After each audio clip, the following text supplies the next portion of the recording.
and welcome to Marvel Cinematic Oh, it's University. I'm your professor, Slyclone MC. Wait, that's not quite right. Let me check my notes here. What do we got? All right. Welcome to DC Graduates, the new show where I, Slyclone MC, am joined by the one and only Carlos at Nerda Day on our quest to prove that DC movies can be good, actually. We are so excited to have you all along for our journey through the DC animated movie canon. And to kick us off, we will be starting with the 1993 film Batman Mask of the Phantasm. Welcome, Carlos. I'm Thank so you. happy you're here. I know, I'm so excited. It's been in the works for a little bit. I think I jumped at it too. Like I think you guys had a meeting, and I just got a random text from Mary. Hey, would you want to do a DC? Yeah, and it's like I don't even think he got to finish the sentence. Like, yes, Yeah, yes. That sound desperate. absolutely. Yes. Yeah, I'm super excited about this, man. I'm really excited to get jumping. Obviously, I got my Batman gear on. I got my Nightwing hat. I have a Nightwing tattoo. I have Mhm. other DC tattoos, so like I'm ready to go. I'm raring. I know. I have notoriously been a huge DC fan all my life. Big fan of the shows, some of the comics. It's just something I really grew up with. And we'll talk about like which pieces I really connected and really loved growing up as we go through the show.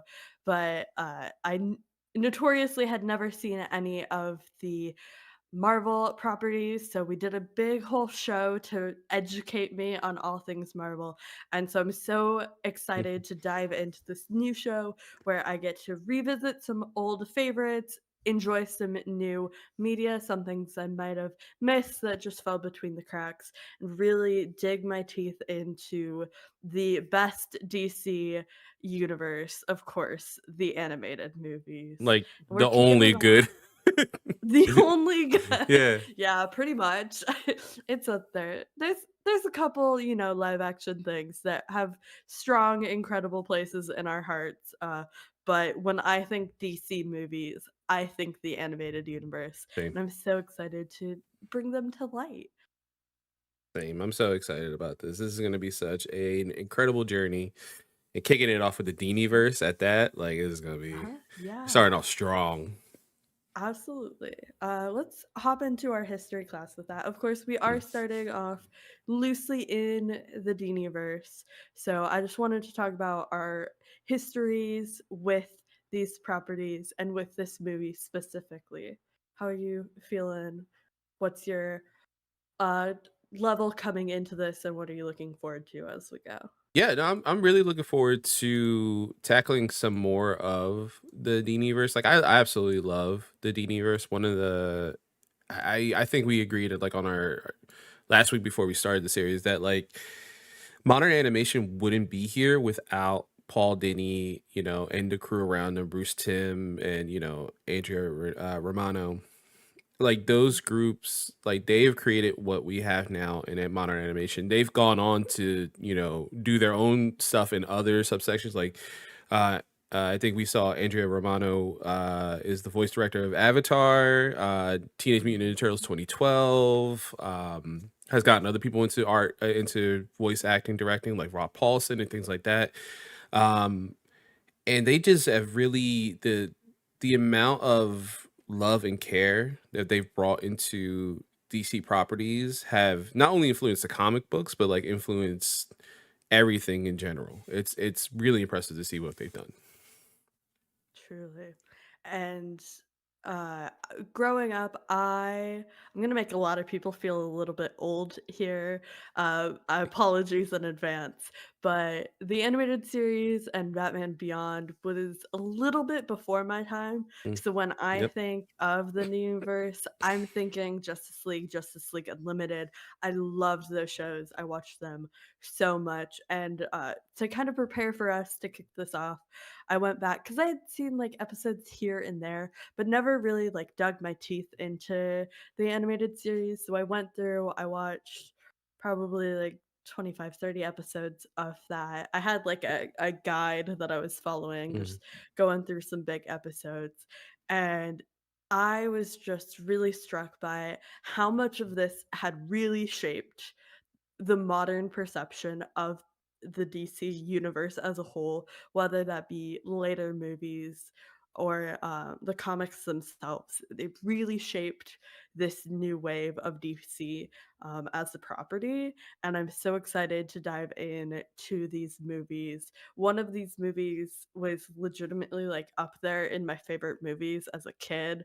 I'm so excited. We have a couple more episodes before we get there, but the majority of the movies we're going through, in this section at least, it'll be a fresh take for me with them. So I don't believe I've seen Mask of the Phantasm before. I don't remember it if I had, and so I was really thrilled to go through it for the show today. Yeah, I went to the theaters to see Master of the Phantasm, in '93. Yeah, I was obsessed with Batman as a kid. Any DC property, Superman being one of them, a huge one. But I was a big fan of the animated series growing up. I was watching it. It was originally on Fox Kids and then moved over to WB Kids. And I was so enamored by it. It was so good. And that's such a good introduction to like children. There's a couple Mhm. series of that time like that, Spider-Man, 93, I believe, and then X-Men 93. Not that it was a Marvel show, but those three shows I Yeah. think are the best to get into, and seeing how they turned out is probably the closest the adaptations to anything we've gotten comic book wise, or has again adapted something that made it better. With this instance, Batman. We'll talk about a little more next week because of that episode, but you know Mhm. some villains were reintroduced in the series with more gravitas and more love and care and given better backstories than they ever did before. And that Mhm. shaped so much of the comic books. But it was so fun to watch this in theaters back in the day. And then I owned the chunky VHS that kind of came in like the Disney, plastic thing. And Mhm. so I have such love for this movie. And it's legitimately a very good film. It's Oh yeah, actually it like is. not a good animated film, like a good film. Uh-huh. Absolutely. All right, you want to take us through our history here? Little what's that word? I almost said diagnostic. That's not the word I'm looking for. That's A because we little were in front of background computers. info on the Yeah. film. It's fine. Yeah, exactly. So yeah, we have Batman, Master of the Phantasm, directed by Kevin Altieri, Boyd Kirkland, and Frank Parr. Written by Alan Burnett, Paul Dini, Martin Pasco. The studio is WB. Stars Kevin Conroy, the iconic voice, and may he rest in peace, of Mhm. Bruce and Batman. Dana Delaney as Adria Bromot. Hart Mhm. Bachner. Who is Hart Bachner in this? That is the Oh, great question. I've closed the IMDb page that I had open for like a week. Don't know why I made that choice. that was a choice. You're like, hold on. Hart Barkner is Arthur Reeves. Ah, yes, yes, yes. Arthur Gotcha. Reeves. So that is Arthur Reeves. And then we have Stacy Keach, the awesome as Stacy Keach, by the way, as the Phantasm. Robert Constanzo, Detective Bullock. Yeah, he's always Detective Bullock. And Mhm. the iconic Mark Hamill, Luke Skywalker himself, but more importantly, the best Joker ever as Oh the yeah. Joker in this. Uh-huh. If you want to watch this, unfortunately, it is not streaming on HBO Max, which is ridiculous. It makes no sense for it A not to be, huge oversight. but Yeah. Discovery is like, Um, fuck it, who cares? if you are maybe looking for this film, it is on archive.org. It does not have captions, so I did watch it on a totally legal streaming site. Yes, yes. Yeah, I own this. I bought this on digital. Well, no, actually, I was gifted this by someone who's supposed to be on the show. They didn't get to make it today, but Mario actually gifted this the 4K. I guess he bought the Blu-ray. He's like, Oh yeah, here, you got this. And I was like, all right, he yeah. usually does try to pick up a Blu-ray of whatever we're watching for And I the will show. gladly take the digital Yeah, version because I don't have absolutely. space. And But yeah, that's our yeah. history. That's the streaming. And again, unfortunately, just buy it. It's worth the buy. Honestly, I would say it's probably on sale on like Movies Anywhere, iTunes, whatever it may be, or archive.org. It's an archive. There's nothing illegal at that at all. archive. Yeah, it's fine. They're not making money. All right, now we get into my favorite segment. Heavy sarcasm on that one. Our plot recap, where I get to go through a beautifully written plot recap of this movie straight from the lovely people on IMDb who Oh, make it their so good. life's mission to leave plot recaps of all of their favorite things. So we'll see. I'm gonna take a drink before we get into this. All right. Batman, the costumed crime fighter. Oh, already off to a rough start. I'm taking that from the top. All right. Batman, the costumed crime fighter who prowls the night skies in Gotham City, soon finds there's another vigilante in town knocking off prominent mob figures. Despite the scythe like blade for a hand, mechanical voice, and the cloud of smoke that follows the figure wherever it goes, the police and outraged officials mistake the homicidal crusader for Batman himself and demand that the city's longtime hero be brought to justice. That was a mouthful and a complete sentence. Meanwhile, Andrea Beaumont returns to town. She is the lost love of Bruce Wayne, the billionaire playboy who is Batman's alter ego. Spoiler alert if you didn't know. It was an integral part of Wayne's decision 10 years earlier to don the cape and cowl. Now she is back in his life and no less a disruption than the return of his old enemy. I tried to say arch nemesis and arch enemy at the same You time. almost It's got it fine. though. Yeah. Same difference.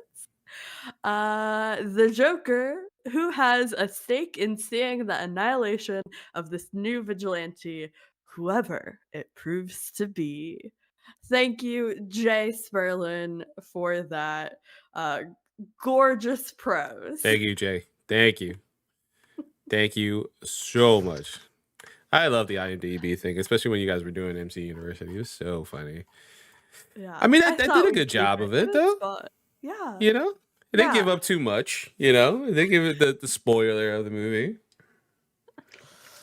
which we Right. get into As we soon. go through this, yes, of course. Some comic book characters that were pulled from this movie, notably the Phantasm, new, original, just for this. Mhm. It was based on a comics run, but they kind of just remade the villain for this, as far as I could tell. We've of course got Batman and Bruce Wayne, the Joker, my beloved Alfred Pennyworth, Jim Gordon, we love to see, and Harvey Bullock making an infamous appearance. Love that for him. Harvey, he's like been waiting to shoot Batman, and the second he Oh gets like yeah, a chance, he's he like, "I'm was gonna get this motherfucker." thrilled. It's like, I told you, Jeb. I told you he was fake. Yeah. Just Oh one bad day. man, One bad day. indeed.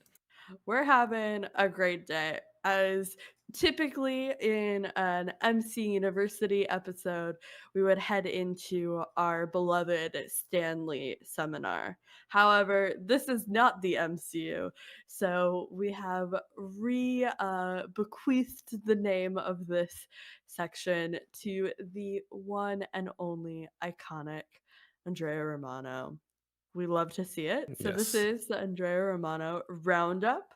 Welcome. We're just going to share our general thoughts, vibes, reactions, all the things we want to say about this episode, about this movie that we got to Yes. watch. You want to go just jump into spoilers for it? Absolutely. If Did you haven't watched this movie, Yeah, pause this episode, yeah, watch go it. watch the movie. It's a an hour 16. You It's got plenty of tight. time. Put it on. It's not even a tight 90. It's a Yeah, tight what? it's 70. 76? Is that how It's like math works? 76, Yeah. 78, 86 minutes. Yeah, yeah, it's perfect. Yeah. It's literally like in and out. Like it's no time of your day. It's so perfect. Mhm. So yeah, spoiler straight up. The Phantasm, Andrea Beaumont. Oh yeah. When I was a kid, was shocked. Shocked. Did now you say you didn't remember much of this, or you don't remember watching it? Did you see that coming? I half and half. Like, when everything was going down, I was like, "Oh, the obvious setup is it's the dad come back." Hmm. But I feel like because I just came off of, like, binge watching a ton of Batman the Animated Series, and I was like, "I feel like the writing's smarter than that." Like, they're not gonna go for the Hmm. obvious. And so who is the plot twist? It is Andrea Beaumont, like, it's gonna be Ugh. her. And so, like, I didn't, like, fully, like, 100% guess. I was just going along with the story, but when that reveal happened, I was like, "Yeah, that makes sense." Like, because, I am an adult who has media literacy skills and just Mhm. watched a bunch of content in a very similar writing style, I put that together pretty easily, but I can imagine that being, like, a big plot twist, and it still hit even though I was like, "Oh, yeah, I can kinda see how they were setting that up." Yeah, But and yeah, absolutely. I love that her presence and her history with Bruce, Mhm. even like coming back and everything, like has thrown him off so much that he cannot tell that she's a phantom. And he goes for the obvious pick that Oh. that it has to be her dad. He's like, oh, Mhm. he was a good man, but like that makes sense. He owed money to the mob. That makes sense. And like the voice and he's like completely thrown off by her presence that he doesn't even question that it could be her. And you have someone in the Joker being like, no, it's her. I already know. Yeah, Like the second yeah. she shows up in the suit and tries to, her iconic line. He's like, "Your angel of death has arrived." Um, Joker's like, "Nah, I know who you are. Like, Mhm. it's you because I killed your dad." And I think it's so brilliant how they weaved these stories together because when you look at the structure of this movie, it really just feels like it could have been two like 30-minute episodes, Mhm. but the way they blended these stories together is so beautiful in that you get to see a different side of Bruce and of Batman, seeing his origin in a little bit of a different way, more of like, his early days in the infamous, like, Ski mugging mask. mask Yeah. look, ski mask look, Oh my god. and Mm. how her presence in his life completely throws him off. Like, he had this plan, he had this promise, he had this goal, and she shows up, he falls in love. It's not your typical, like, Brucey Wayne, like, playboy flirty. Like, we get some of that, throughout this movie, but when you're seeing basically their love story, you're seeing how her presence changes his perspective on the world twofold. Mhm. 10 years ago and in this return, how he is an established Batman. He's been doing this shit for 10 years. He knows who he is, he knows his style and his strengths. And then she shows up and, like, greatest detective who? Like, he is so caught off guard and so wrapped up in this whirlwind of her being back that he really loses sight of, like, himself and his goals and who is, like, Batman, what does that mean for him, Mhm. in a way that I think is so brilliant. Like, this movie is just, like, so well crafted. Yeah, it absolutely is. And then you almost get two for Alfred. It's like almost his dream, right? Like he just wants his Yeah. son to like be happy and like he's like, oh, finally, like it's like I just want this for him, and they get so close to it, and it just unfortunately doesn't work out that way. And it's styled so perfectly and brought to life so perfectly. It doesn't feel weird. Um, it doesn't feel forced. Like he truly feels in love, and like you said, like Mhm. this is not part of the plan. He has this like very I think I wrote a note and I actually put it in the drama class just a minute ago, but when he's at his parents' grave and he's like pleading with them to like continue the Mhm. mission, and he's so unfortunately Bruce and delusional that he feels like he can't continue the mission, and that's so sad Mhm. for him to be like, no, no, but I'm so happy and I wasn't supposed to be happy. It's heartbreaking, heartbreaking. And that wouldn't. I don't think if you have anybody other than Kevin Conroy, I don't think that plays off well. I don't think that this Yeah. plays off at well at all. And then now knowing too about his life and how closeted he was as a gay man, and you see how it perfectly plays Batman, right? Like Bruce Mhm. is like the fake, like it's almost his cover, right? When he's going out and he's Yeah. like pretending to be straight. And then and you even see it here, like when the girls are like, "Oh, don't give him your number. He won't call you." Throws the drink in his face. It's like he's so out of it. It doesn't seem normal for. It's almost like he's just playing a game. He's like, "Oh, this is kind of fun. Let's see what I could who I could mess with." But like he doesn't. He just feels so alone and so closeted. And then when he's finally Batman, he's like, "I'm truly myself. I'm truly." Out there doing what I'm supposed to be doing, and like this, it's just beautiful, like his portrayal, and now knowing all that about him, it comes off so interesting. Like that's how Batman should be played, honestly. It's Mhm. almost as like a Absolutely. closeted man trying to like show himself. And I think something that my co-host on Thirsty Thursday, JJ, and I have talked about before, is especially looking at DC characters and the idea of the person versus the persona. Mhm, And it's really interesting to look at a character. Like our comparison was that Clark Kent is the person and Superman is the persona.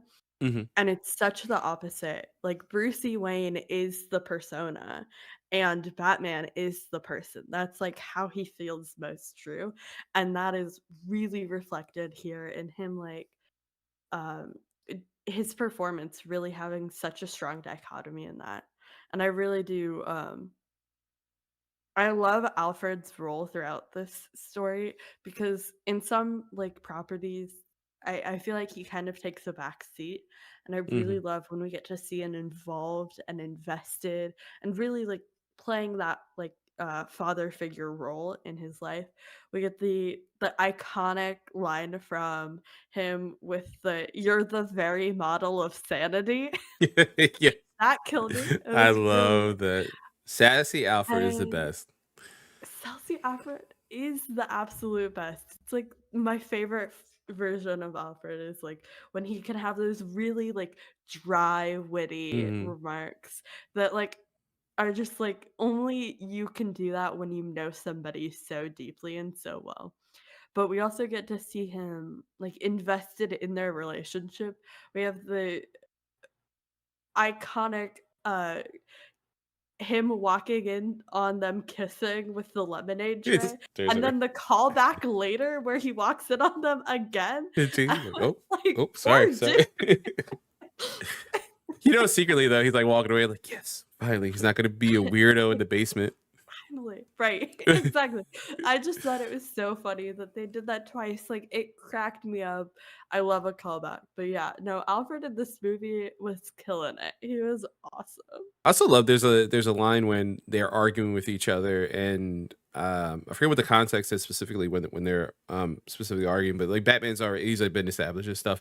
He's investigating the Phantasm, and he gets snappy with Alfred, and he's Mhm. like son, he's like, I might as well be like, I wiped your diapers, like I wiped your butt as a kid, like and Yeah, that could be funny, but at the same time he's like, no motherfucker, I did everything for you, I cleaned raised you, I you. yeah. Yeah. Like don't you dare talk to me that way. Exactly. Yeah, I really love an active and present father figure, Yes. Alfred Pennyworth. Yeah, he's up there with my my models of who what a dad should be.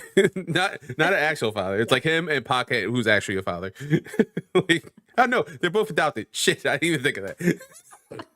I was like, wait, no, that's right. Yeah, damn it, Jarrell, absentee father. mhm. Love But, to oh see man, it. but that whole thing was great. What did you think about?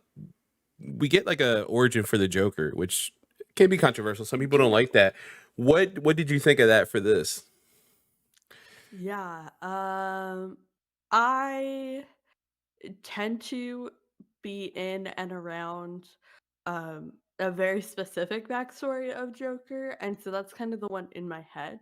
However, I do love when a property will show me an origin story that contradicts like one in my head, but convinces me it's true for the character that I have in front of me.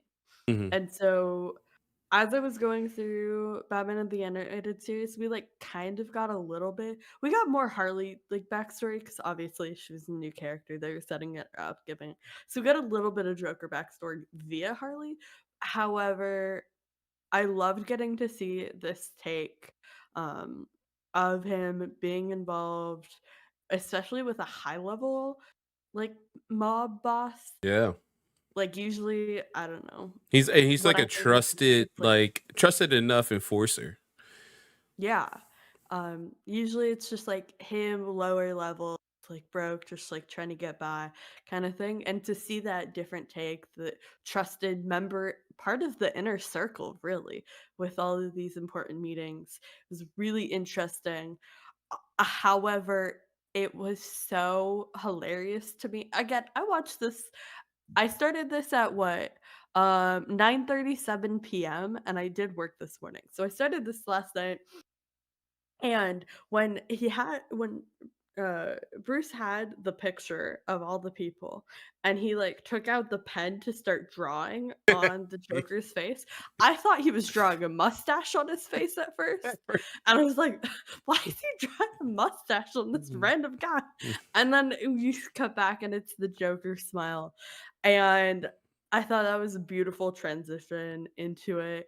Um and I think right after that or soon after that, we get a hard cut like, jump cut to a hospital, and there's a dude in a bed laughing Oh, maniacally, yes, yes, yes. I think and I was that's like Arthur, right?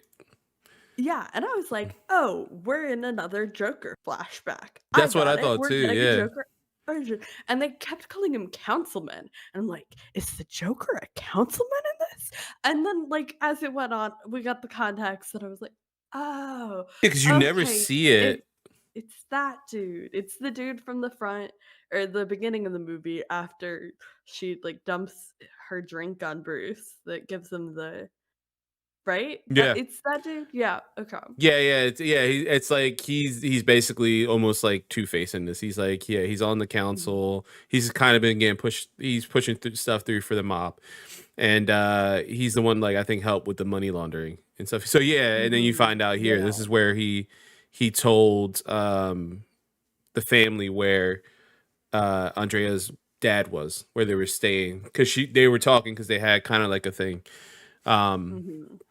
and they were friendly enough. So yeah, and that's because that I guess Napier. You knew we. It's funny you never get Joker's real name, but you get like his origin in this.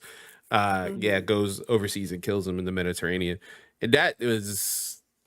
It's funny too because when you start thinking about the whole Joker and the whole concept of Batman the animated series, Batman Beyond, and where we see him throughout the whole thing, it's now interesting to see how he can keep toe to toe with Batman to a certain degree, right? Because he was Mhm. an enforcer.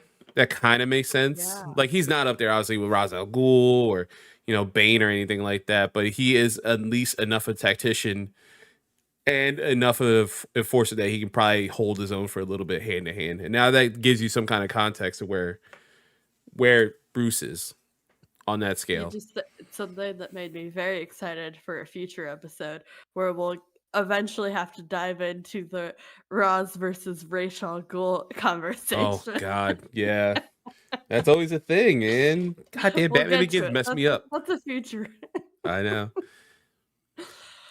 But yeah, no, I love because often when we see the Joker, it's like goofy, like tricks, like very like intelligent, like maker, but not necessarily a brawler. And this iteration, he definitely can, keep up with to a certain extent. Um, Batman's training. Speaking of Batman's training, we did get the iconic jujutsu scene, which we'll talk about in a little It's bit. so good. But I did want to say it's so funny to see. I guess funny is not the word to say. It's so interesting to see how they set up this movie being the origin and 10 years later.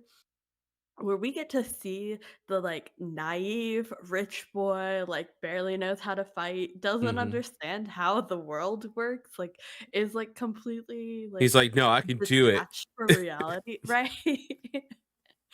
And then, immediately cutting back to, like, a much more, like, wizened, understanding, grounded, like, um, Batman, and it's just so fascinating. It's such a well-crafted movie. Take a shot every time I say that. Yeah. Cheers. Um, Alright. I do love too, like, how I mentioned earlier, but, like, how, Adria just, like Andrea just always constantly, like, pushes Bruce and is, like, Mhm. throwing him off, but at the same time, like, when he shows up in his Batman costume to her apartment, she immediately knows that's Bruce. Oh, yeah. And, like, that doesn't surprise him. It, like, surprised him for a second, and, like, they kinda talk about it, and again, her presence just kinda throws him off, and he doesn't really start thinking about it too much, but, damn, dude, she's really up on her shit if she knows you're Batman, like, she knows you, dude. And it's almost Yeah. sad too, Well, obviously, when we get to the end, but we'll talk about that near the end of the movie. mhm. It's I think it's well-founded, though, because, like, this is the first time we're really seeing somebody get under Bruce's skin and really be involved and a part of his life. Like, he proposed to her, and that Yeah. shocked me because, like, when I think of Bruce Wayne, he's, like, commitment phobe, like, will Yeah, not get close to 100%. anybody, It's the mission. and That's what he's committed to. it's the mission, yeah, and so to see him propose and, like, clearly he knows her, and for her to immediately turn around and clock him and be like, "You're obviously, like, Batman," like, I think it really shows, like, the strength of uh how well they know each other, which makes him not being able to clock the Phantasm so much funnier to me. Yeah. It really, because everyone knows it but him. I'm sure Alfred knew it, like, "Oh, yeah, that's her, it has to be." Oh, yeah. Alfred I've just accepted that Alfred knows anything. He can know any fact at any point in any, like, property, and I'll be like, "It's Alfred. He has his secrets." Yeah, he's Right? SAS. Yeah, he's a trained Exactly. Royal Marine. Yeah, he's got it. We know that. Uh, yeah. I wanted to touch on, kinda going about their relationship. One of the things I love so much about DC in general is their romantic relationships. Like, I'm a big Mm, stan, mhm, obviously, 'cause I love Superman and Lois, I think, and they how they complement each other so well that even though she's human, like, she still, mhm. like, puts him on edge, and he's, like, the strongest being, and he's still like, Uh-huh. "Nah, that woman scares me, man, like, I can't." I love her. I love her to death, she's awesome. As she should. Yeah. She's a badass. Hell yeah, she's a badass, man, and, like, just everything about that, even, like, more modern interpretations, not to get too off on the tangent, but, like, um, what's it? My Adventures with Superman, great series. That's on Max. Not Phantasm, but that's on Max. You should check it out. Um, that is really good, showing like kind of that dichotomy between them. But seeing Batman with like, I know you mentioned like growing up, you were watching Justice League and Justice League Unlimited. You kind of get this Bruce with Wonder Woman, the will they won't they, and you're like, oh Yeah, come on, you man, sure do it, do. please, just do it. You need somebody with you. Come on, Bruce. You get Hawk Girl and Green Lantern. Mm, Wally and mhm. Linda are showed off for a little bit in that series. Terry, why can I? Is it Dana? Dana's his girlfriend. I believe Dana's his girlfriend in that. But they are so well represented in these. Dick and Barbara for a little bit. Um, that doesn't work out for them, sadly, because of the Beyond universe. We No, find it out a never lot. really does, but Yeah. But it's interesting how they do. I feel like DC does it the most, and they're also committed to keeping a lot of those relationships alive. Unlike Marvel, Mhm. fuck you, man. Why can't I have Spider Man True. and Mary Jane just be married? I have to Why go to a can't they different just be universe. happy, right? Yeah, and we do have, like, a couple entanglements with Bruce over the years, um, notably, like, Selena Kyle is always kind of a off Mhm. and on again, kind of. Yeah, there's Talia. Yeah, Talia, oh god, Talia, cool. We'll get to it. Mhm. Um, but to see a, like, real, true, deep, committed relationship isn't something we often get Mm-mm. with this character, and it's such a fresh take Yeah. on him to have, like, deep and meaningful relationships with people. But you could tell how much it hurts, and that's a Oh, sad yeah. thing. Like this impacts the rest of his life with his relationship with women, like whether it be Barbara, Talia, whether it be, Diana, like anybody around him, he's constantly put off. Selena, like he gets close. You could tell he always gets close, but then when you flash forward to Beyond and he's alone with a dog, which Ace is awesome, it's just Mhm. like, oh man, you just never found that happiness other than I guess your kids, and even that you pushed them aside. It's kind of weird. Like it sucks. Depends on the kid how much he Yeah, likes true. it. Sorry. Very true. Yeah.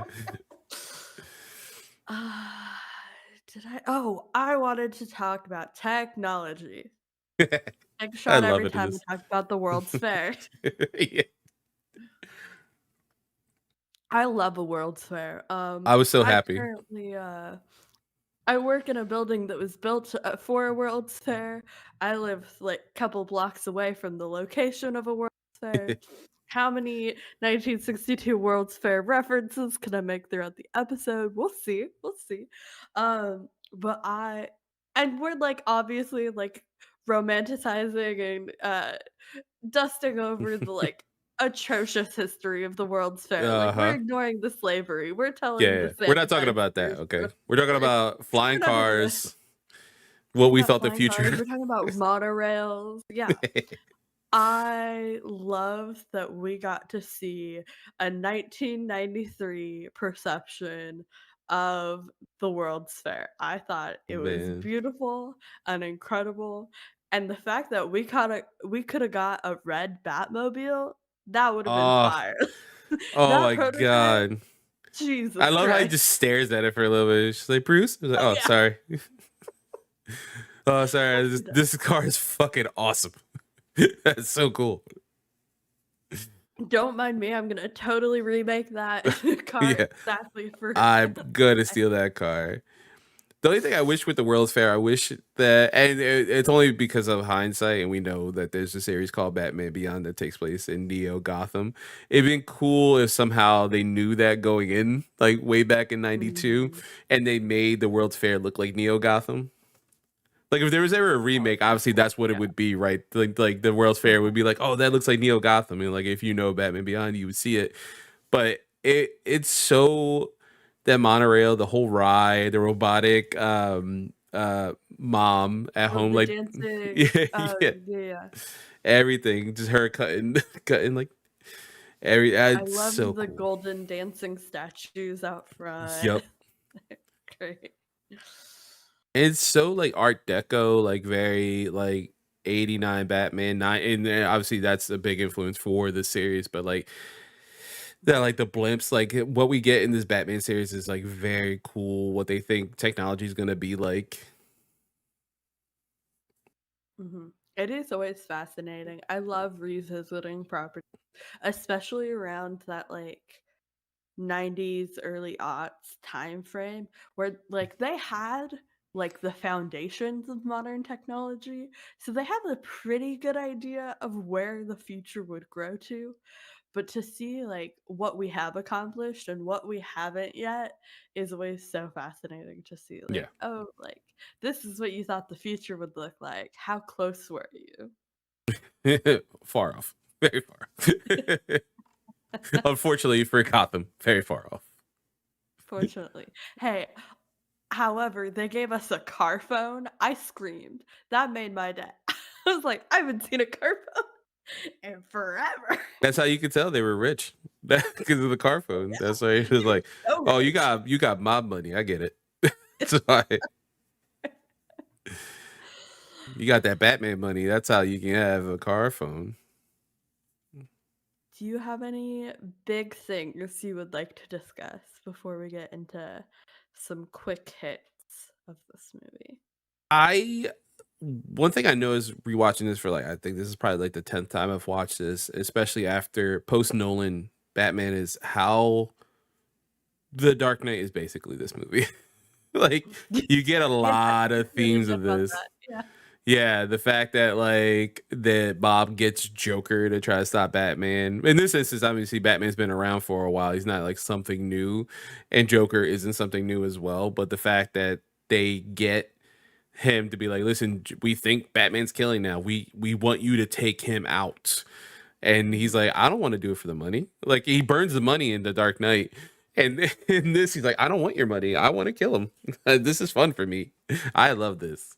And the love it kind of like Rachel and Andrea kind of have some similarities. Obviously, Andrea is the antagonist in this movie, and Rachel meets an untimely fate in that movie. But there is so many similarities, and I just feel like watching this after watching The Dark Knight. I was like, man, did how did we not put this two and two together? Like, I definitely had watched this movie and then watched The Dark Knight like maybe a year or two after, and I was like when it came out in theaters, I was like, this is the same movie. They're both good. It's just this is the same movie. Everyone thinks Batman's a killer. Everyone thinks Batman's crazy. Joker's mhm. insane, so he's gonna keep doing shit to do. It's nuts. Um, God, just it's just an incredible movie. It's funny because I feel like we've talked about like certain things, but like just the overall presentation, music, and everything. It's such a smash hit to start like the animated movies that they do. Like, it's such a strong start, and I would say it doesn't really get to like up. I'm trying to think. Is there any bad movies that I've seen? There's been like, I'm not fond of it, but it was fun. But like, there's not really too many like horrible DC animated movies. And to start with the what some people will argue is the best one is Mhm. such an incredible feat. And it probably doesn't get enough recognition because it's anime, which is a damn shame. Which is why we have a show about it. Exactly. That's why we have the series. Welcome to the thesis of the show. Yeah.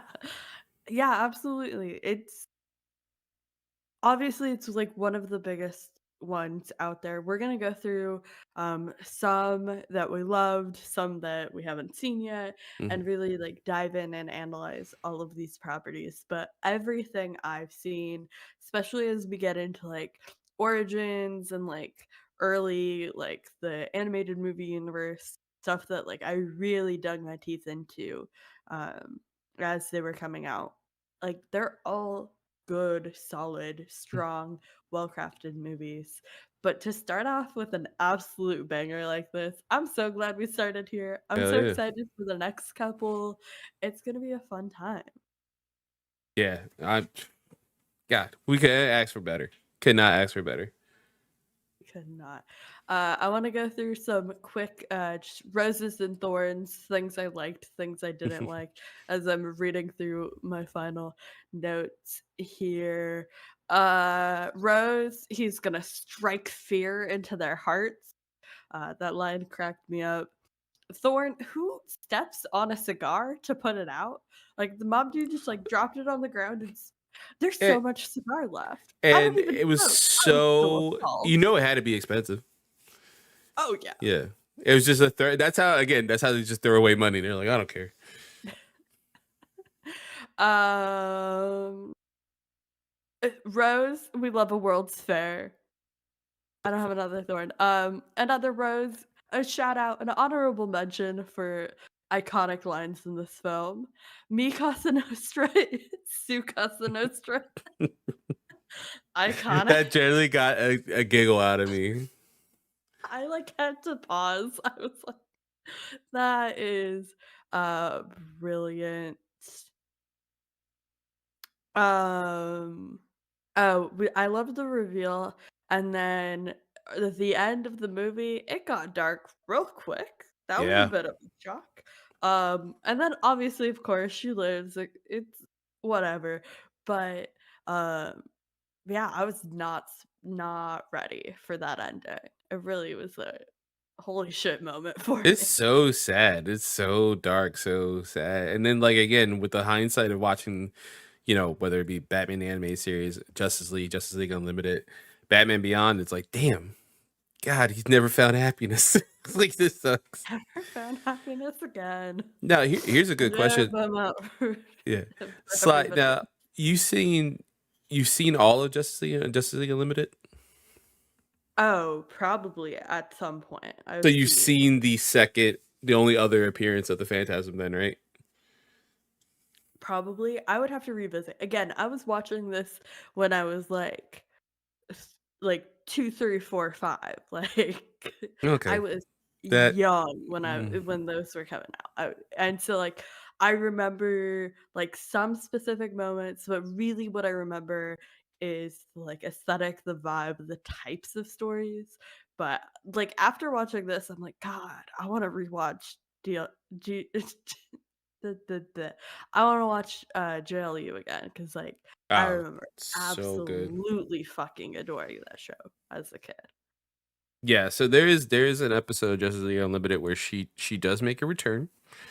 Um It felt familiar in a way that I mhm. couldn't, and I didn't think I had seen the movie, so it probably was that performance. Yeah, honestly, I don't even think she speaks. I think she literally just shows up uh as like something at the I'm trying to think of the name of the episode. I'm looking for it right now, but yeah, there is an episode basically giving you the origins of Batman Beyond. Um because Terry is not what we all thought he was. And I'll spoil it right here. So if you don't want, I'll wave like this if you're watching, and for post spoilers. But you find out in Justice League Unlimited that Terry McGinnis is part of the Batman Beyond program. Mhm. Waller found that the world needed Batman, but he was not going to have kids, so she basically stole his DNA because it was, as Amanda As Waller says, it's everywhere because of all the fights and all the blood and everything he spilled throughout Gotham throughout the years. Takes his DNA and then they force citizens of Gotham, men, to what they think are getting vaccines. Does not, God forbid, if there's some anti-vaxxer watching, just get the vaccine. It's worth it. You won't get sick. Uh, but they kind of do this genome thing where like it overwrites men's DNA. So when they reproduce, it's not technically their DNA. It's Bruce Wayne's DNA, and that's why Terry and his brother have black hair and such sharp features because they are actually the sons of Bruce Wayne. And that's why when you heavy air quotes on the yes, sentence, yeah. yeah, because both his parents are redheads, and neither of them are redhead. And then you don't think about that. You just think about the animation, and when you watch the episode, you're like, oh my god. Mhm. But part of the Batman Beyond program as well, Amanda found the family that it succeeded in, which were the McGinnises, and tried to recreate what happened to Bruce, and sent an assassin in the form of the Phantasm to kill Terry, mother and father, in front of him, and she backed out at the last second because she Beautiful. was like, "No, not again. We're not making another Bruce." And then all of a Let's sudden, not perpetuate the cycle of violence. exactly, and Andrea's like, "Nah, nah." I saw what it did to I him. love that for her. Yeah, again, Andrea, kind of a hero, honestly, if you think about it. Yeah. She's not Honestly, yeah, like, not really in the obviously, wrong. she's the antagonist Yeah, here, but, like, do we blame her? Like, she's no, killing criminals, like she's not doing anything wrong per se. Just not like, going about the sure, it's right illegal. way. Yeah. So is vigilantism, like that's So is as well. vigilantism. She just goes a step above. That's all it is. But Mhm. it's cool that Yeah. she decides to back out, and Terry does have his family for a little bit before, if you watch the beginning of Batman Beyond, his father dies, and that turns him into Batman. So it's funny, like a weird way, but he is Bruce's offspring. So Bruce actually gets to, weirdly enough, have a relationship with a son, it's kind of beautiful, and then that kind of spurs Terry because he has like a crisis of faith in that episode, and he's like, "Nah, I'm gonna do it. I'm gonna keep being Batman." And he's Batman from now on. It's a nice little epilogue to It like was Bruce's story he arc. was, Batman from then to beyond. Yeah, from infinity to beyond.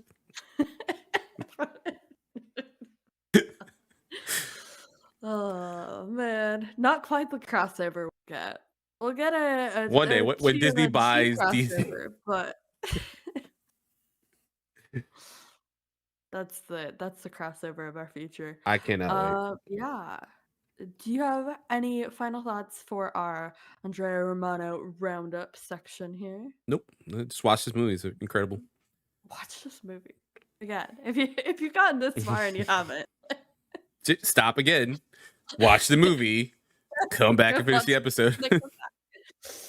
All right, we're diving in to one of my favorite segments, one of your favorite segments, I Yes. believe. Not to speak for you. It is the beloved drama class making a glorious return.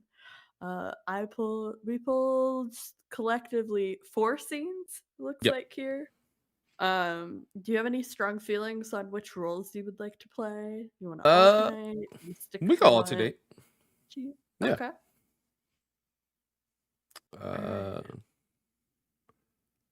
You want to kick it off as Bruce for this first one? yeah. Yeah.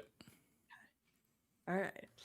Of course, I'm playing the role of the iconic Andrea Beaumont.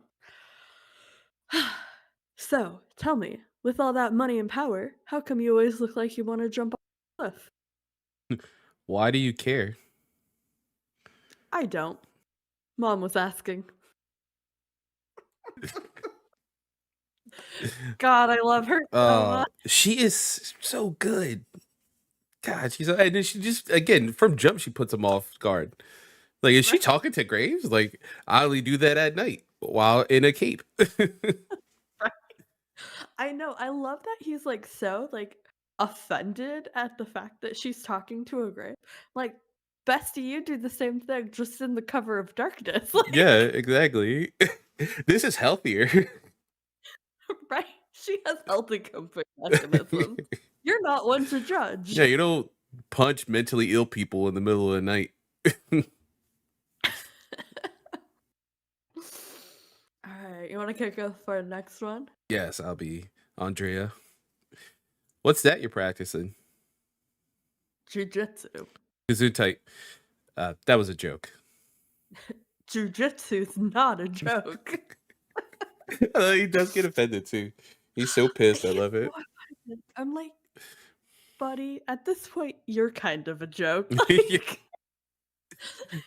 I mean, a lot of people say like he's got stunted growth, because of like what happened to him as a child. I mean, he could be on the spectrum though. Let's not lie. bro, he's so Yeah, autistic coded. yeah, he That's really is. absolutely Because he doesn't, 100. he can't tell certain things. Like certain things go over his head.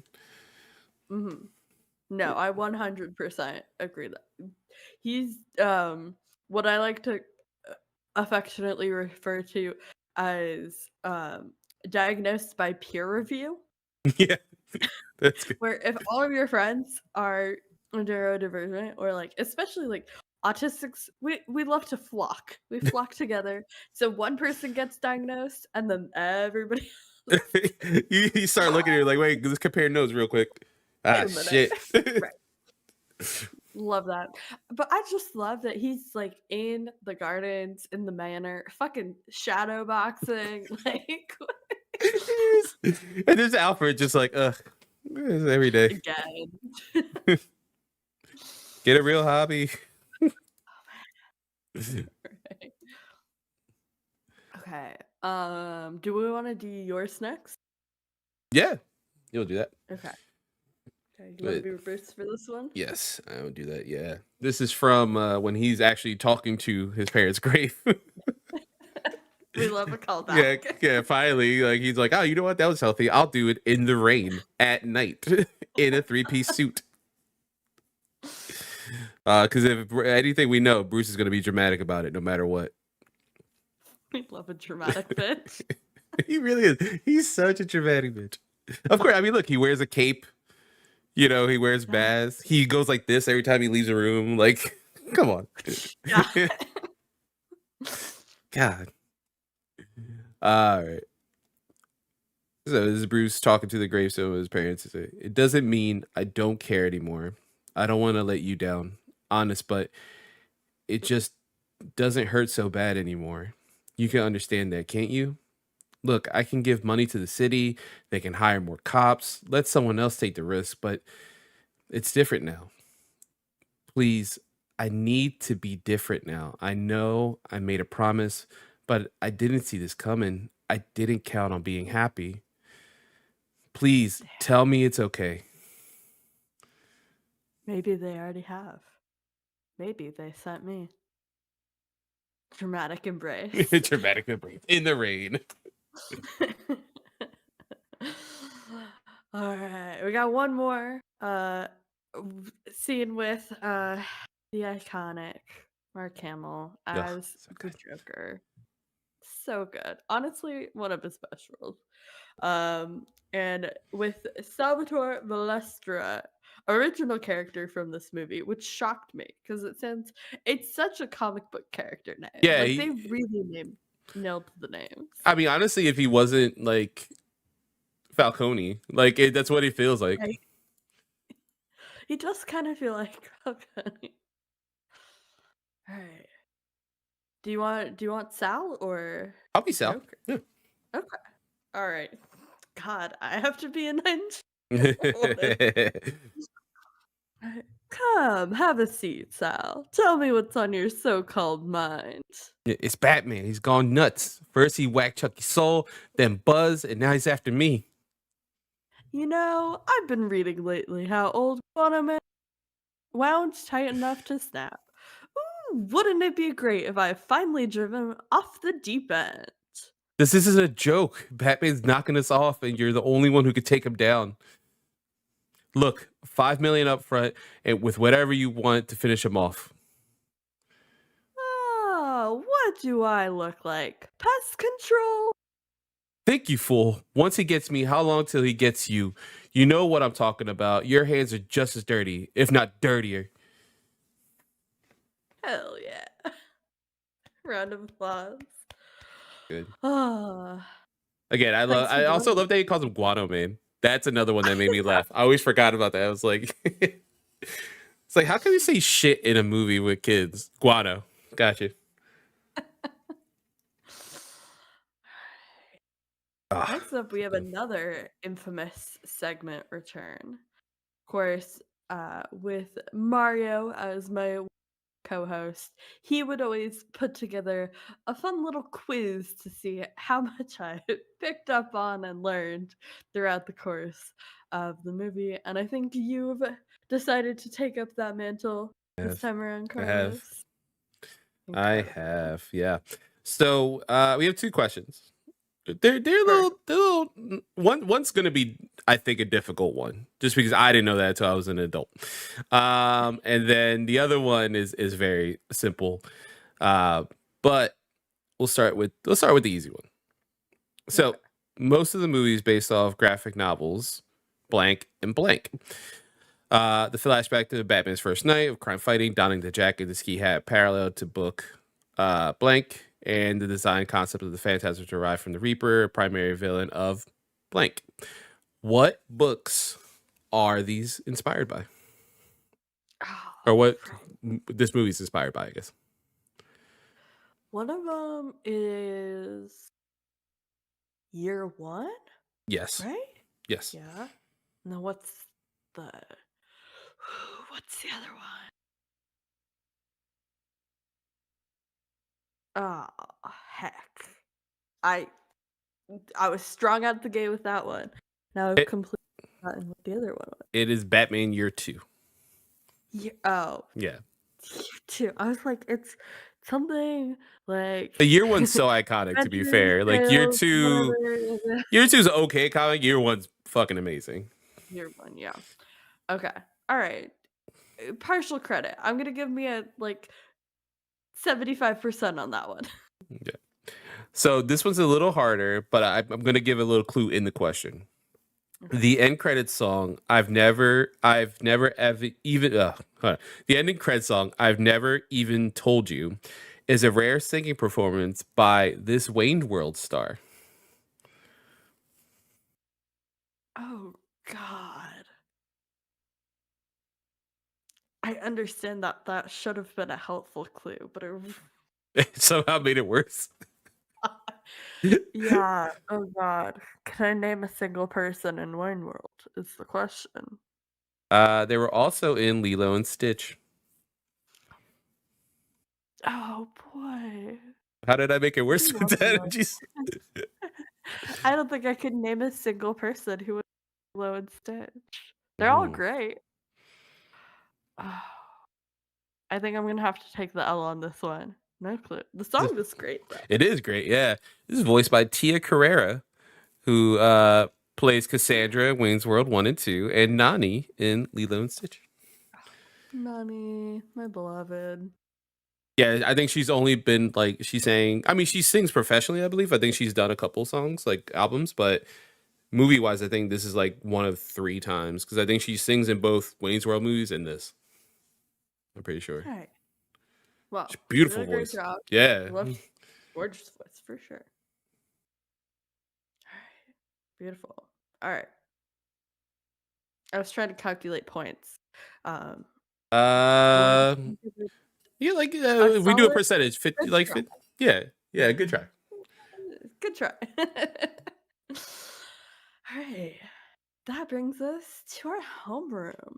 Any final thoughts wrapping up? Any like last minute, I wish I said this kind of No, moments? no, I think it's hard to not sound like a record on repeat by saying this movie's amazing. Um, the just level of animation that you get in this, I mean, it's obviously comparably better than watching the series. Like the money they put into this, um, just everyone's performances are amazing. It's just top notch from bottom to top to bottom. You know. Yeah. Something we did previously was like, do you recommend this movie? And I think with this show, for the most part, our answers are gonna be a hard, absolutely yes, we recommend this movie. Hmm. So I'm gonna add a bit of a twist. In what scenario or what viewing situation do you think you would recommend to watch this movie? Okay. Okay. I would say if you are in the mood to watch something Batman esque, right? And you've seen everything. Obviously, you've seen the Nolan trilogy. You've seen Robert Pattinson's brilliant performance more recently in the Batman. Check this out. You know, absolutely check this out. I think the mystery behind everything going on, it's very grounded, similar to what you get in Pattinson's and Nolan's trilogy. Like it's a very grounded version of Batman, not in too crazy. You know, no one flying around right now. He's not fighting. You know, Gotham's not being trying to be frozen. Anything like that. Like it's just very bare bones. Here's the mob. I'm Batman. There's a murder mystery. I gotta solve it. Yeah, absolutely. I would say if you're in the mood for a quick, grounded, interesting back and forth timelines, murder mystery, like this is your film. Like if I would say like if you're just like itching for something to watch and nothing good, throw this on, get a drink, grab some snacks, and just like really appreciate the absolute beauty and like wonder of a film. This is absolutely Yeah, it's gonna take you no time to get through it. That's the best part. an hour and 16 runtime, Yeah, folks. you still Got have the little rest of your animated day. movie. Exactly. And I think that's one of the beautiful things as we'll go through with the show is I so often mention I love a tight 90. Love a quick, concise, well-crafted story. And due to the nature of the medium, all of these stories do have to be very well thought out, very well planned, and very well crafted. And also, like for the most of these, the target audience is kids. They have Hmm. to fit within that kid's attention span limit. And I think that limitation as of itself creates such an interesting challenge for telling a tight and compelling narrative within that time frame. And I'm just so thrilled that we're doing this show, that you're Yes, joining me on I'm this so show, and excited we for get this to, journey.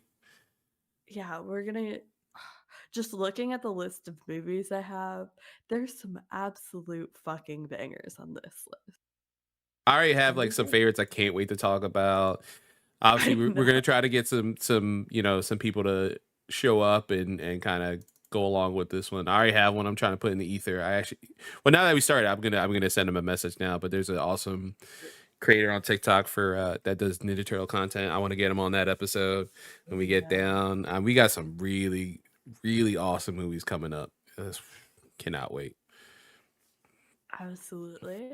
And as we have things coming, your homework for next episode will be Batman and Mr. Freeze Sub Zero. If you want to watch along with the pod, make Mhm. sure to check that out before our next episode. If you want to suggest anything, recommend anything, uh, be on any of these future episodes, or recommend somebody else you think would be great for these episodes, you can email us at dcgradspod@gmail.com. Of course, please leave a comment, especially it is our first episode. Like, rate, review, all Mhm. of those good stuff, and make sure to follow for our future journey together. That I realized we don't have an outro for the show, Oh God, yeah. so make something up. Uh, I'm trying to think. I was gonna say with great power comes great responsibility. No, wrong universe. Universe. Okay, we're just sticking with the. Thank you for watching this episode, and class is dismissed. Have a good one, y'all. That's perfect.